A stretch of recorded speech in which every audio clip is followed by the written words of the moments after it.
Okay, let's work on your kettlebell windmill. If you're here, chances are you've been on my Instagram and you've seen the shorter version for 45 to 60 seconds to learn the basic positions for the kettlebell windmill.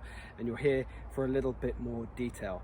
So if you haven't already, please subscribe, like and share this video.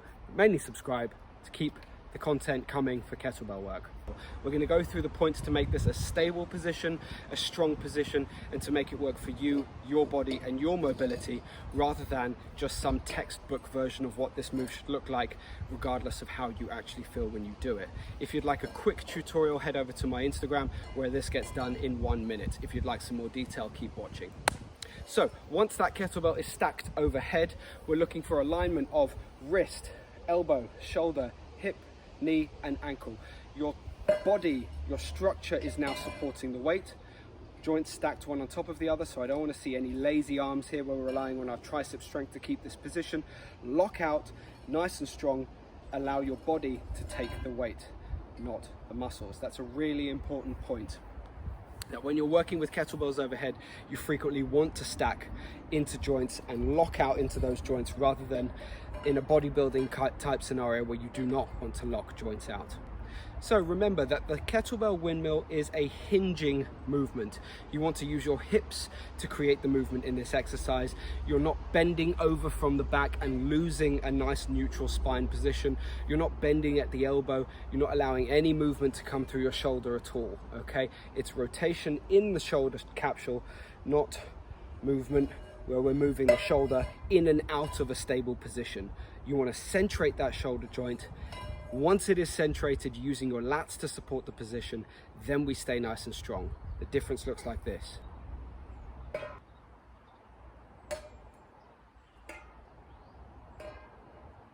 So as you can see from me extending my fist towards the sky, I'm in a shrugged position where my lats aren't playing a role in supporting my shoulder joint. But as soon as I squeeze my shoulder down away from my ear and towards my back pockets, now I've got pec, lat, all stabilizing the shoulder capsule so that as I go into heavier and heavier movements of that windmill, it's being supported by the largest muscle structures around the joint. In order to find the right stance for you for the kettlebell windmill, there's a really simple setup. If you're starting in a hip width stance, I want you to take a small step forward on one leg. That should leave you with the back foot toe lining up with the lead foot heel. As you can see, back foot toe lining up with the lead foot heel. Now, like I said before, this is an approximation to get you started. There will be individual differences. You might have to finesse this so it works better for you. Don't expect to be symmetrical. Very few people in the world are truly symmetrical. There's nothing wrong with having some differentiating factors from side to side. But ultimately, you don't want to end up in a really long stance where you have no muscular control, you have no balance. I've even seen people really stretching out into this position. You don't want to be overextended. You want to be in a solid base of a stance. Think about something similar to your striking stance that you might use. You're going to be wider in a striking stance, so here we're going to narrow it up a little bit. Back toe, lead heel, all nicely lined up. From here, when the weight is overhead, I don't just want to reach for the floor in between my feet. I want to push with this hand into my thigh, creating feedback tension throughout my body and letting me know that my knee is never collapsing in. I'm keeping that pushed out. My leg's pushing into my arm's pushing into my leg. There's tons of feedback tension helping me to rotate into that full extension for the windmill. The next point I'll mention when it comes to your stance is not locking out at the knee. Now, I often see this taught as a swivel, a lock from the back knee, and then you push your hips. Now, for me, that offers no muscular control. For some people it will work. That's where I start talking about that individual difference again, and you using an empty weight, empty hand windmill to find the position that works best for you before you start loading up with heavy weights in a position that you're unfamiliar with. So get familiar with the position that works best for you.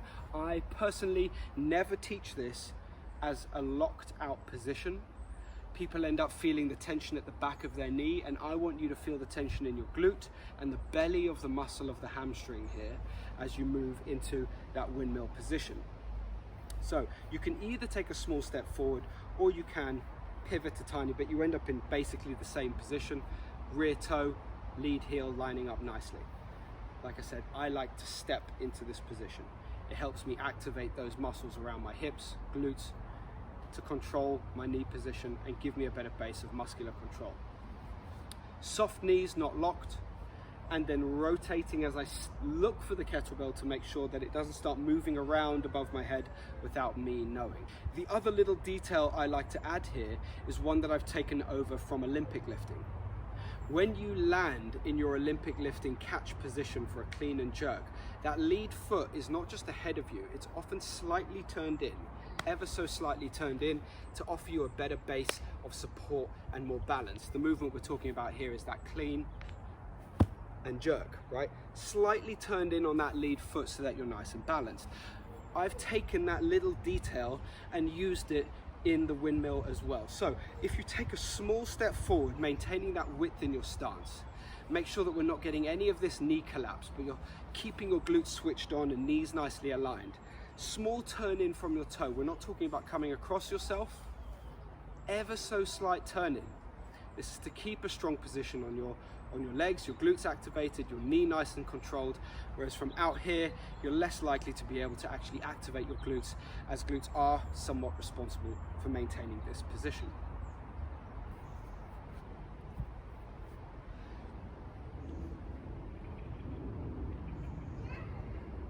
We start good width apart, small step, soft knees, and driving my hips back towards my heels as I'm pushing hand into thigh, watching the kettlebell and squeezing my glutes to come back up to standing. Rather than lifting through my shoulders, I'm really thinking about driving my hips towards my toes by squeezing my glutes.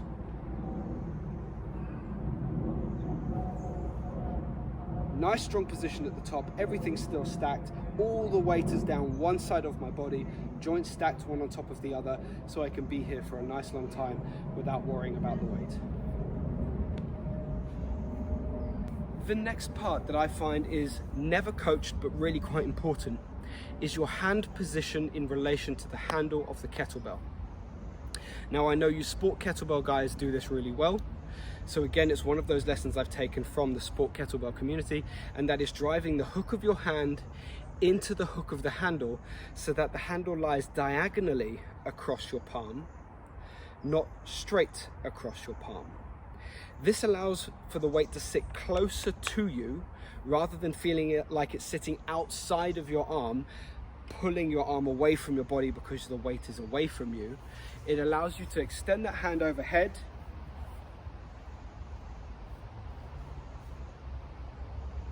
with the kettlebell in a diagonal line down your palm, so that weight sits partially inside of your forearm and partially outside of your forearm, splitting the weight between it being outside of you and inside of your control.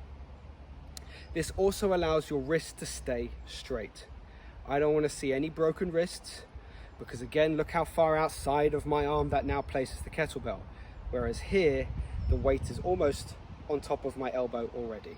Okay, so that again, diagonal line, hook of the hand into the hook of the handle. We're in the overhead position. You're going to take a small step forward on the opposite side foot. Make sure that there's no knee collapse.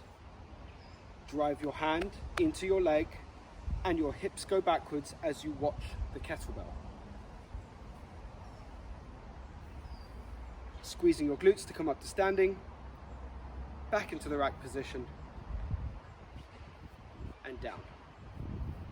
It's really a very simple move when you get the hang of where to place the tension in your body and what the prime mover is. Like I said, the prime mover is your hips, driving back into that position as you rotate underneath the kettlebell.